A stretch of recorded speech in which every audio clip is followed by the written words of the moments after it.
Es gibt Momente, die scheinbar nur in Filmen vorkommen, sich aber tatsächlich direkt im kleinen Garten hinter dem Haus eines Mannes am Fuße des Berges abspielen.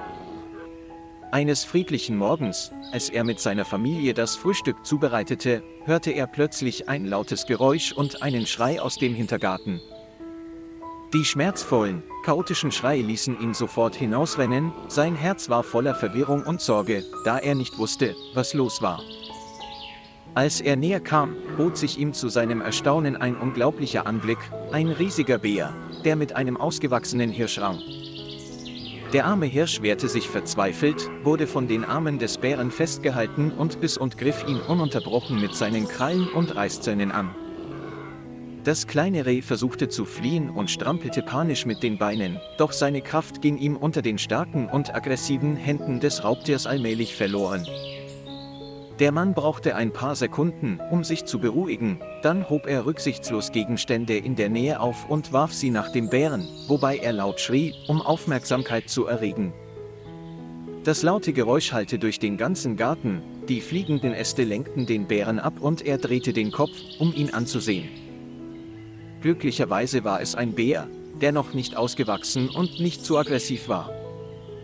Nach einigen Sekunden des Zögerns beschloss es, seine Beute im Stich zu lassen und rannte schnell in den tiefen Wald. Nachdem er sich vergewissert hatte, dass der Bär zurückgewichen war, wagte sich der Mann an den Hirsch heran, der regungslos im Gras lag, sein Körper zitterte und war blutüberströmt. Er beugte sich sanft hinunter, legte seine Hand auf das Tier, streichelte es sanft und sagte ein paar tröstende Worte, in der Hoffnung, dass es spüren konnte. Der schwache Hirsch atmete schwer und öffnete leicht die Augen, als würde er um Hilfe betteln, bevor er sie erschöpft wieder schloss. Ohne zu zögern rief der Mann seine Nachbarn um Hilfe, gemeinsam legten sie das Tier in den Kofferraum des Autos und fuhren schnell zur nächsten Tierklinik. Nach der Untersuchung gab der Arzt bekannt, dass der Hirsch dank seiner rechtzeitigen Rettung glücklicherweise überlebt hatte, jedoch ein ausgerenktes Gelenk und zahlreiche tiefe Wunden erlitten hatte, die versorgt werden mussten. Der Mann beschloss, das Reh mit nach Hause zu nehmen und bereitete ihm eine saubere und warme Ecke im Zimmer vor.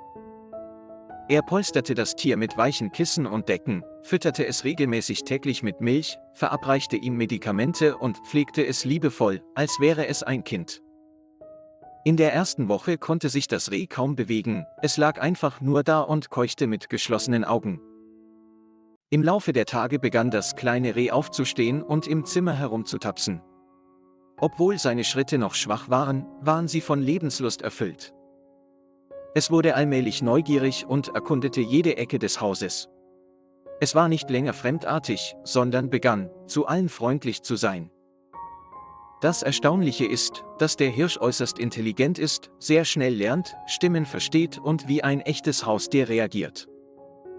Als die Wunden fast vollständig verheilt waren, erlaubte ihm die Familie, im Hof spazieren zu gehen und mit den Hunden der Familie zu spielen.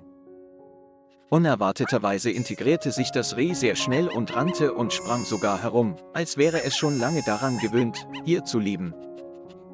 Zuerst dachten sie nur daran, es vorübergehend zu behalten, bis es sich erholt hatte, aber mit der Zeit wollte sich niemand mehr von diesem liebenswerten und widerstandsfähigen Geschöpf trennen. Der Hirsch war durch einen Bärenangriff dem Tode nahe, konnte aber dank des Mutes eines Menschen gerettet werden und hatte nun ein völlig neues Leben. Diese märchenhafte Geschichte beweist, dass Freundlichkeit keinen Grund braucht und dass das Leben jedes Tieres Schutz verdient. Lieber Freund, danke, dass Sie sich die Zeit zum Anschauen genommen haben. Wenn Sie es interessant finden, vergessen Sie nicht, den Kanal zu liken und zu abonnieren, um uns zu unterstützen.